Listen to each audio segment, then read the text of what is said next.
buenas noches. Gracias, doctor. Buenas noches.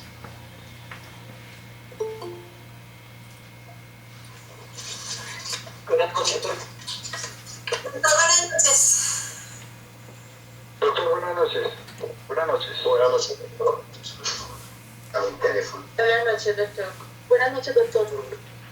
Buenas noches, doctor.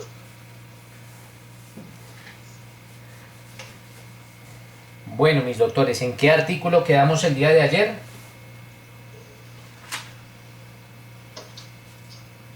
20, si no estoy mal. 20, ¿cierto? Ya lo habíamos visto. Correcto.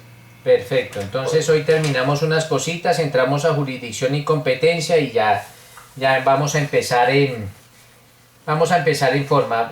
Alguien que me colabore, por favor, mis doctores, con el artículo número 21.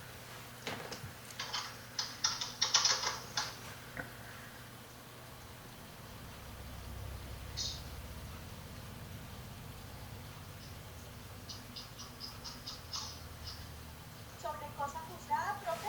Sí. Ok, cosa juzgada, artículo 21. La persona cuya situación jurídica haya sido definida por sentencia ejecutoriada o providencia que tenga la misma fuerza vinculante no será sometida a nueva investigación o juzgamiento por los mismos hechos, salvo que la decisión haya sido obtenida mediante fraude e violencia, o en casos de violaciones a los derechos humanos o infracciones graves al derecho internacional humanitario, que se establezcan mediante decisión de una instancia internacional de supervisión y control de derechos humanos, respecto de la cual el Estado colombiano ha aceptado formalmente la competencia. Listo, mis doctores. Este principio de cosa juzgada, ustedes también lo equiparan o se puede asimilar a lo que se conoce como el non bis in idem, o no dos veces por lo mismo. Una vez se ha resuelto un caso porque una persona ha cometido o presuntamente ha cometido unos hechos, no se podrá abrir una investigación por los mismos hechos. Este principio se denomina non bis in idem, no dos veces por lo mismo. Sin embargo, mis doctores, este principio no es absoluto. Tiene una excepción. ¿Cuál es? Es la excepción para nosotros los servidores públicos. Las personas que fungimos como servidores públicos al momento de cometer un delito, eventualmente podremos, una vez termine el proceso penal, se puede iniciar una nueva investigación, pero por la jurisdicción disciplinaria. Se puede adelantar una vez haya culminado el proceso penal o simultáneamente, pero mírese que para los servidores públicos existe la excepción que simultáneamente o una vez termine la una se podrá iniciar una investigación por esos mismos hechos, lógicamente por una jurisdicción distinta, pero se podrá iniciar la investigación. Esta es la única excepción que aplica sobre el principio de non bis in idem o no dos veces por lo mismo. ¿Alguna pregunta, doctores?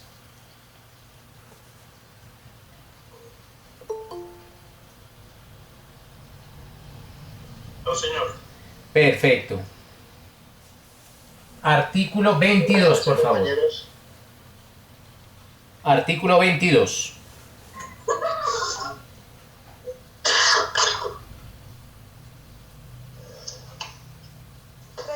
Restablece.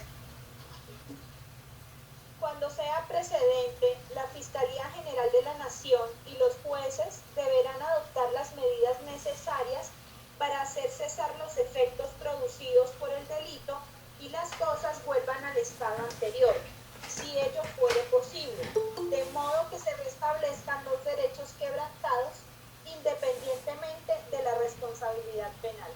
Miren, mis doctores, la orden o la directriz que le está enviando el Código de Procedimiento Penal a los jueces es que de oficio, a mutuo propio, restablezcan los derechos de los afectados con la conducta punible, sin que sea necesario que exista solicitud de parte. Un ejemplo puede llegar a ser de un caso de restablecimiento del derecho Espérenme un momento, doctores.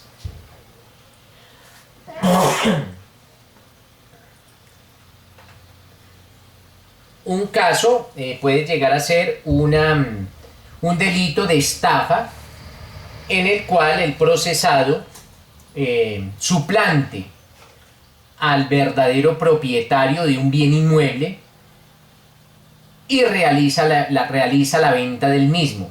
En caso tal de hallarse responsable a la persona del delito de estafa, pues oficiosamente el juez puede llegar a anular o cancelar las anotaciones que se hayan efectuado en el certificado de tradición y libertad de ese bien inmueble y asimismo nulitar las escrituras que se hayan realizado en virtud de ese negocio espurio, ese negocio falso. Ese es un ejemplo claro de cuando se presenta un restablecimiento del derecho por parte de los jueces. Artículo 23, doctores, cláusula de exclusión.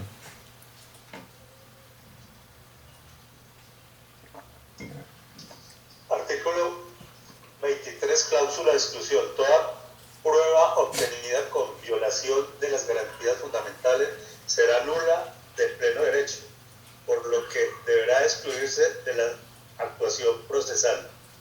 Igual tratamiento recibirán las pruebas que sean consecuencia de las pruebas excluidas o las que solo pueden aplicarse en razón de su existencia.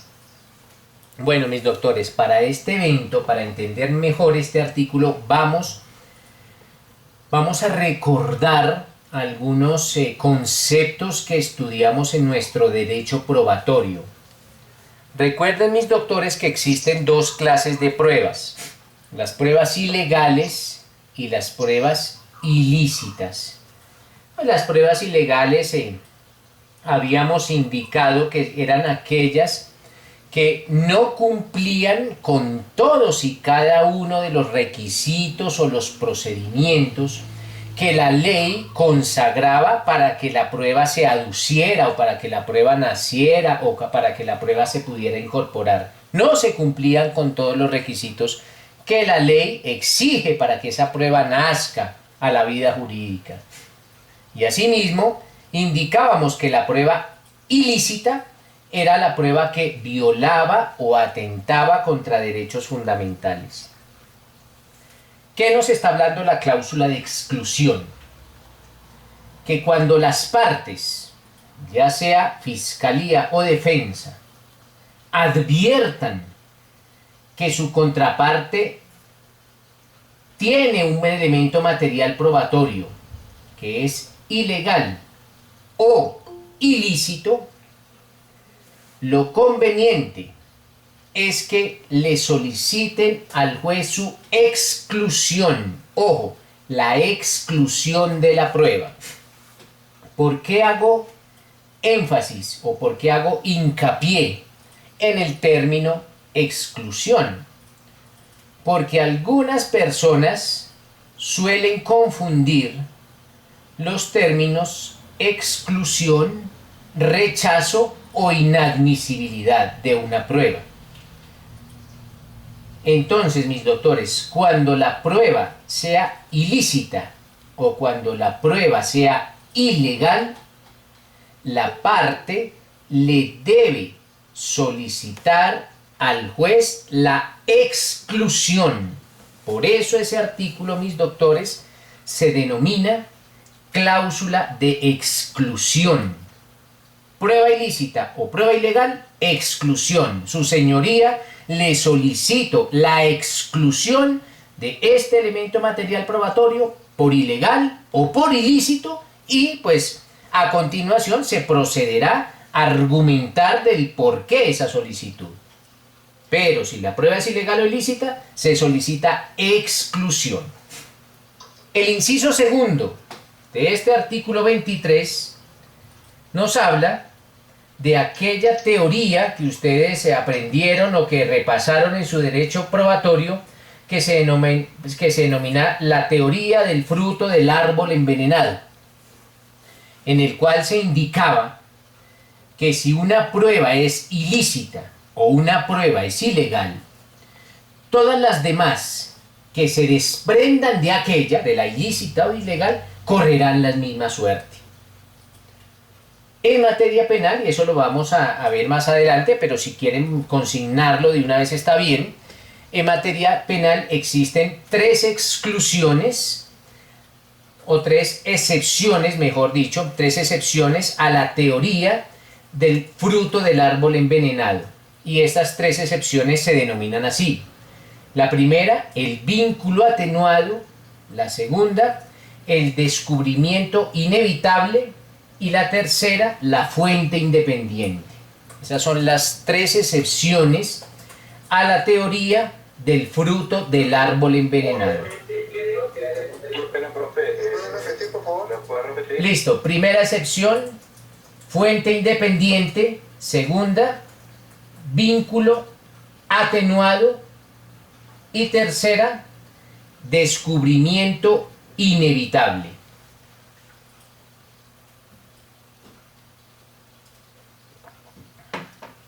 ¿Ya pudieron consignarlas, doctores? Antes de proseguir, les envié ya al grupo de WhatsApp, aspiro a subirlo ahorita a la plataforma, una sentencia que debe estar leída para el día lunes. Asimismo, doctores, según el cronograma que yo les envié desde que inició este curso, mañana tenemos examen.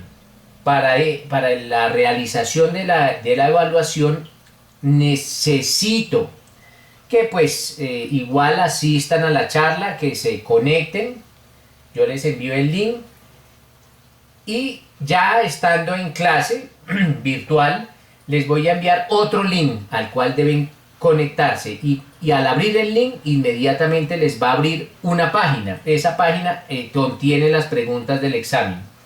Y pues lo responden y me lo devuelven al correo antes de que se termine la clase. Las personas que no te envíen el correo, pues el formato diligenciado al correo es como si no hubiesen presentado examen. Y hay plazo pues hasta las 10 de la noche de mañana, o sea que pues espero que todos asistan. Bueno, doctores, y pues la sentencia es una sentencia sobre allanamiento a cargos. Debe estar leída para el lunes, es un poquito larga, por eso se las envié desde hoy. Igual son 70 hojas, no creo que 70 hojas haya problema en leerla en 3 días. ¿Vale, doctores? ¿Es la del fiscal? Sí, es una sentencia sobre allanamiento a cargos, se llama así, allanamiento a cargos. Igual yo no se les he enviado 2, una sobre querella y otra sobre allanamiento a cargos, no les he enviado más. Una sentencia del doctor José Luis Barceló Camacho.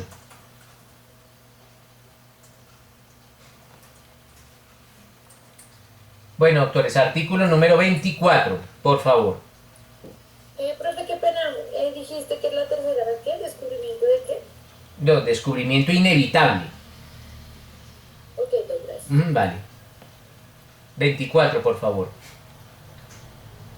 Artículo 24. Ámbito de la jurisdicción penal. Las indagaciones, investigaciones, imputaciones, acusaciones y juzgamientos por las conductas previstas en la ley penal como delito serán adelantadas por los órganos y mediante los procedimientos establecidos en este código y demás disposiciones complementarias. Básicamente, con la excepción, mis doctores, que habíamos indicado en clases anteriores, de las justicias transicionales, en aquellos eventos en que se cometen delitos y no se van a tramitar o con el Código Penal o con el Código de Procedimiento Penal vigente para la fecha de los hechos. Este es un desarrollo al principio de legalidad indicando, mire, para la fecha de los hechos, pues se tramitará bajo el procedimiento que rija para la comisión del delito. 25. Integración.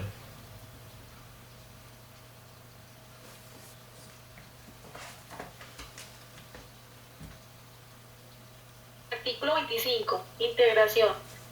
En materias que no estén expresamente reguladas en este código o demás disposiciones complementarias, son aplicables las del Código de Procedimiento Civil y las de otros ordenamientos procesales cuando no se opongan a la naturaleza del procedimiento penal.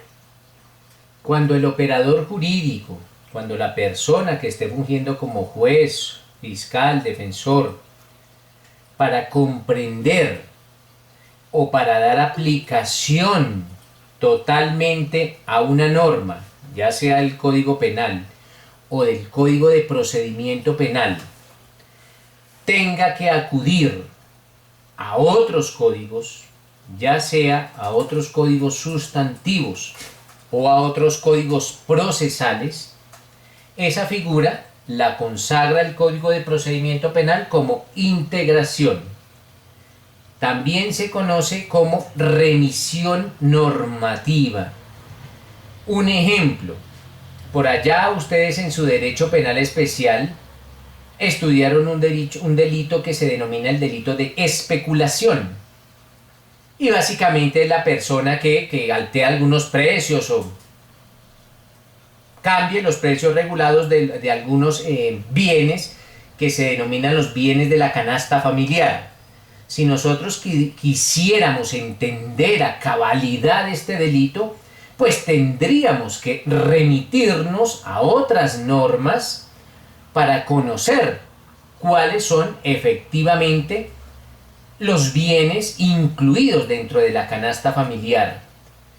O sea, mis doctores, que el artículo del código no es lo suficientemente claro o no explica con suficiencia cómo debemos materializarlo o aplicarlo. Tenemos que acudir a otras normas o a otras reglamentaciones. Eso se conoce como integración, mis doctores, o como remisión normativa. Hasta ahí vamos a llegar con los principios rectores y ya empezamos, mis doctores, con lo consagrado en el artículo 28 sobre jurisdicción y competencia. Vamos a ver 2 o 3 cositas y les digo cómo seguimos. ¿Listo, mis doctores? Artículo 28, por favor.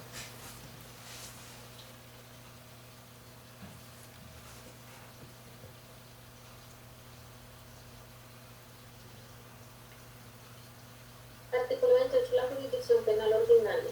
La jurisdicción penal ordinaria es única y nacional, con independencia de los procedimientos que se establezcan en el Código para la persecución penal. Listo, mis doctores. Sobre jurisdicción y competencia, valga acotar lo siguiente, para que la clase no se vuelva tediosa y tampoco se vuelva una charla sobre lectura del Código de Procedimiento Penal. Entonces vamos a ser más proactivos y vamos a consignar lo siguiente. Existe una estructura orgánica de la jurisdicción penal ordinaria y asimismo, pues la estructura orgánica de la jurisdicción tiene una competencia territorial. En virtud de lo anterior, pues pueden anotar allá en sus agendas que el máximo órgano de la jurisdicción ordinaria en materia penal, pues es la Corte Suprema de Justicia en sus distintas salas. Y que la competencia territorial de la Corte Suprema de Justicia es nacional. La Corte Suprema de Justicia tiene competencia en todo el territorio de la República. En segundo orden, los tribunales superiores de distrito judicial tienen competencia territorial sobre cada uno de los distritos. En tercer orden, mis doctores, los jueces penales del circuito especializados y los jueces penales del circuito tienen competencia territorial en el respectivo circuito.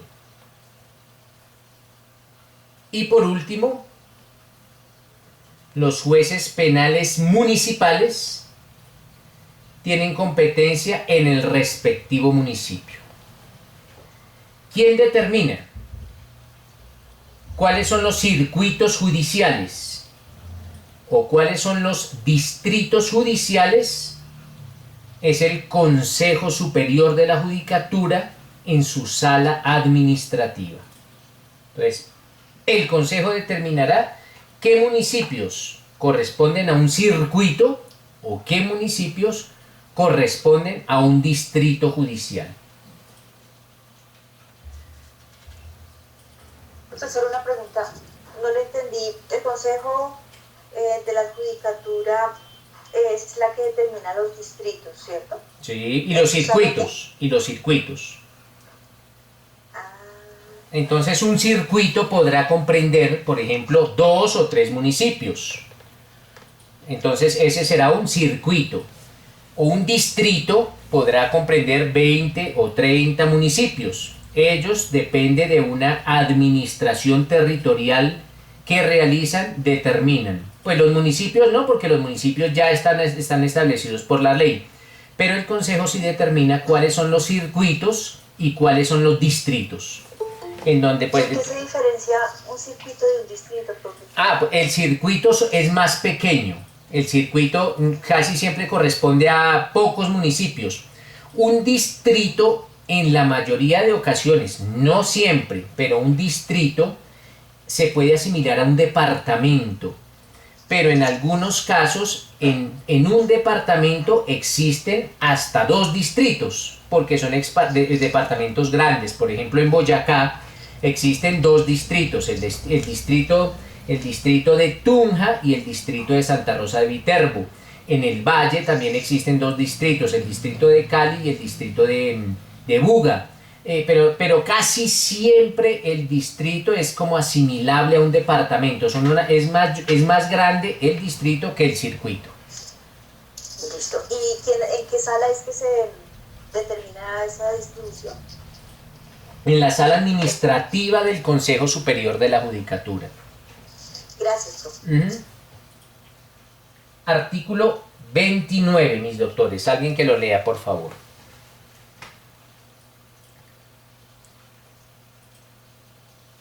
Objeto de la jurisdicción penal ordinaria.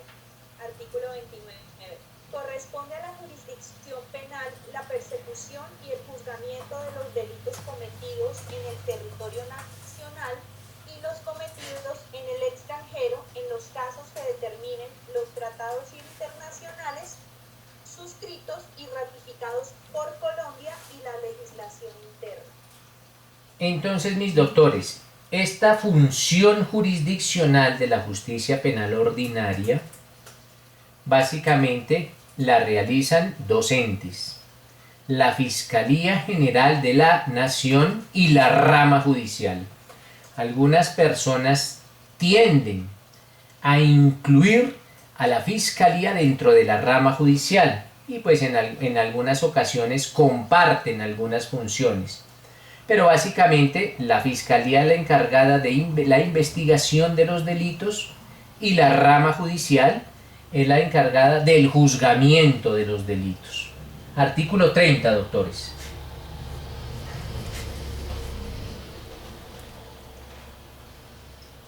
Excepciones. Sí. Excepciones a la jurisdicción penal ordinaria.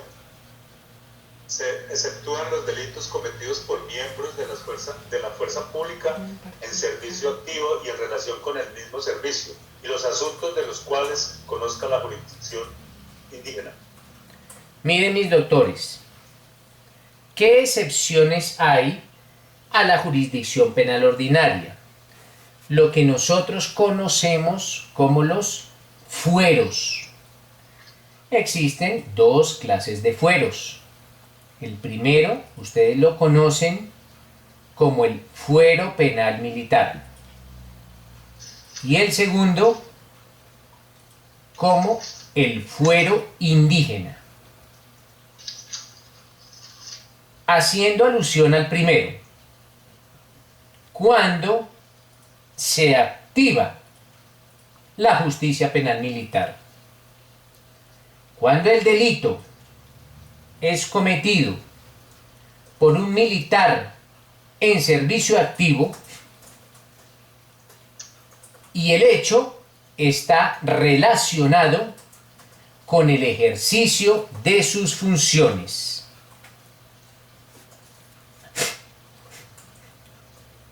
Esos son los dos requisitos que deben operar para que se active la justicia penal militar. Que el militar esté en servicio activo y que el delito tenga que ver con sus funciones. Ustedes habrán escuchado que en estos días existe una controversia sobre el presunto homicidio de un muchacho Dylan, y la controversia gira en torno a establecer si ese hecho va a ser investigado y juzgado por la justicia ordinaria o por la justicia penal militar. Todavía están pues enfrascados en ese conflicto. ¿Alguna pregunta, mis doctores?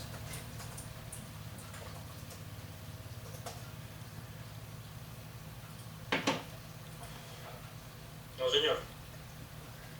Perfecto. Asimismo, el otro fuero se denomina el fuero indígena.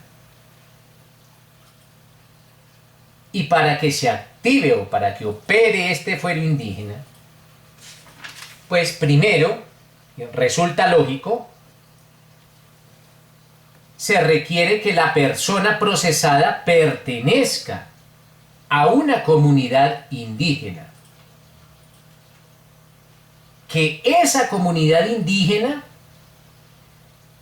tenga un órgano o tenga destinadas algunas personas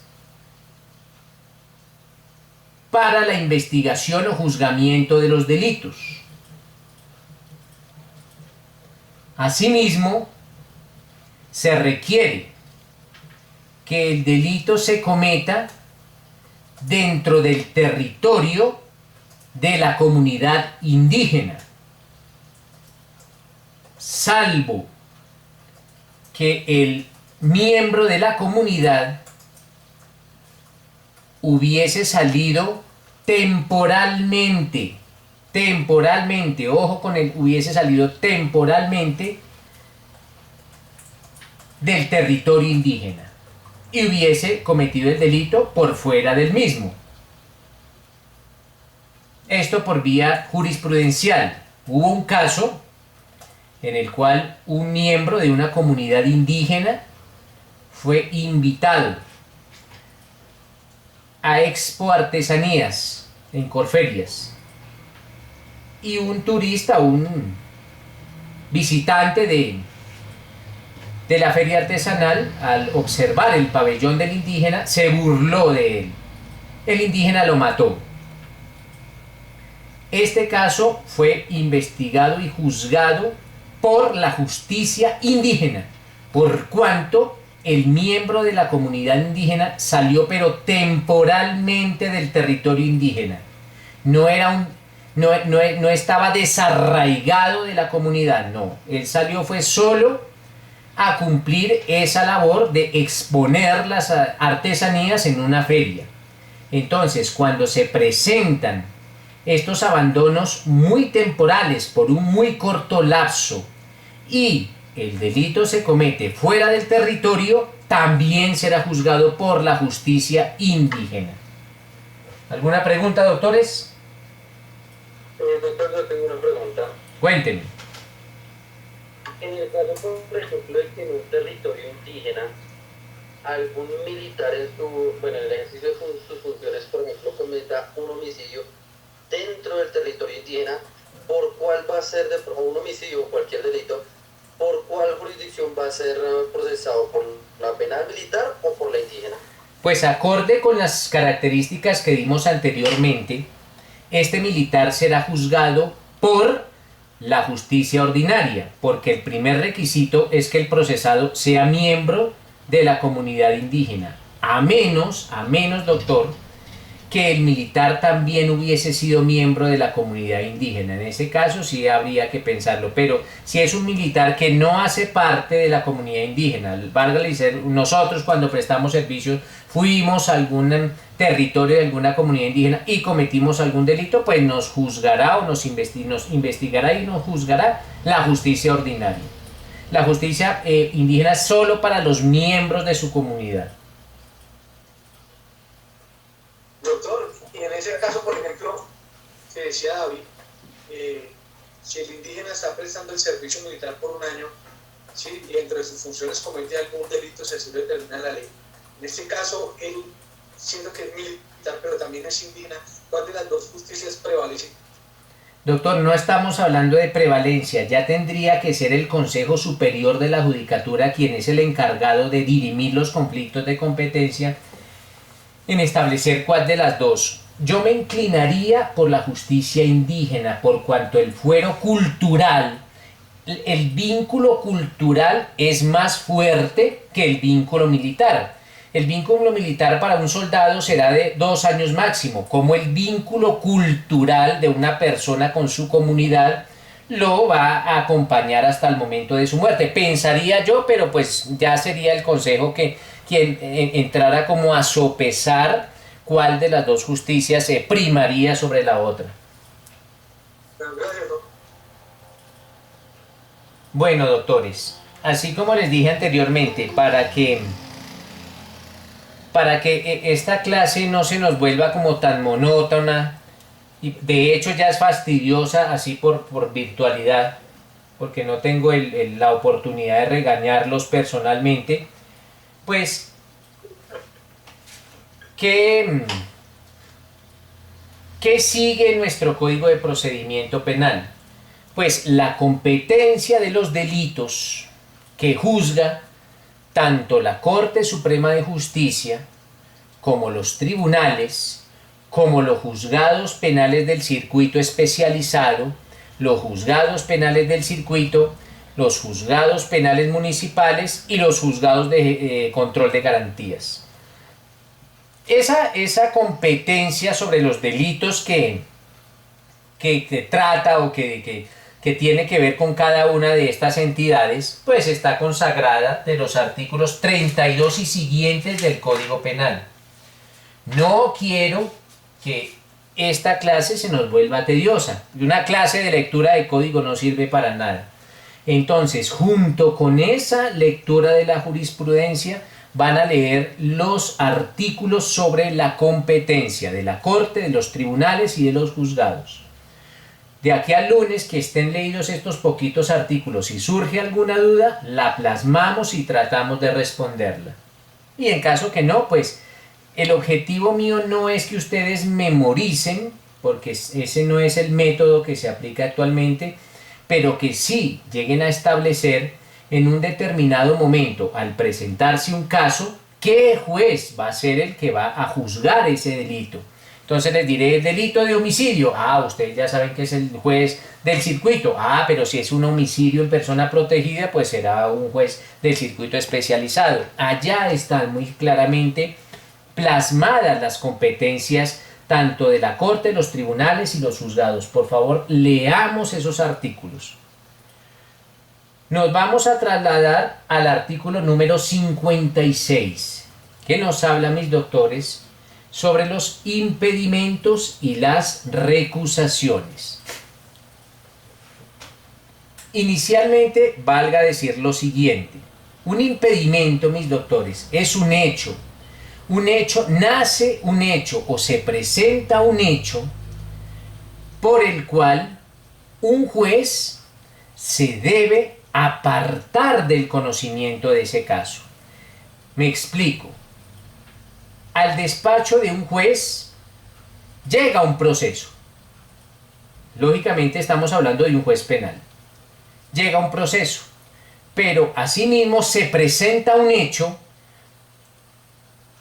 que implica que el juez se deba apartar del conocimiento de ese proceso.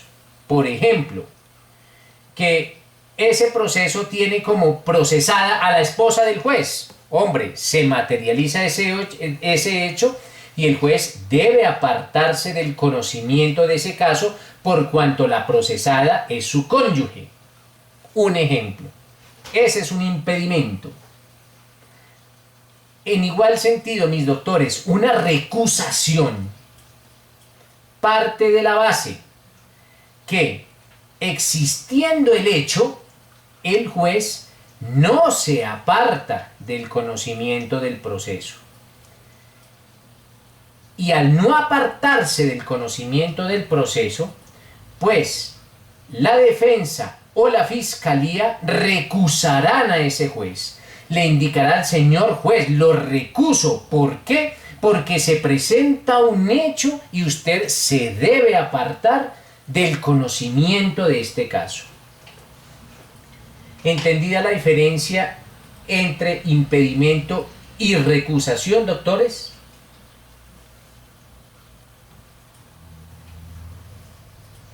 Sí, profe, una pregunta, ¿la recusación implica alguna sanción para ese juez? No, no implica ninguna sanción. De pronto un llamado de atención sí, pero no una sanción.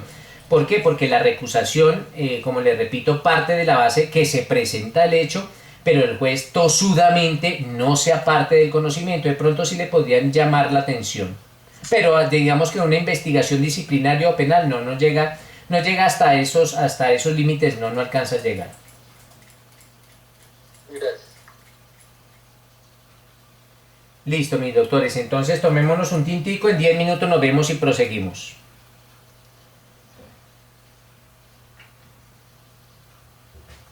Listo, doctor.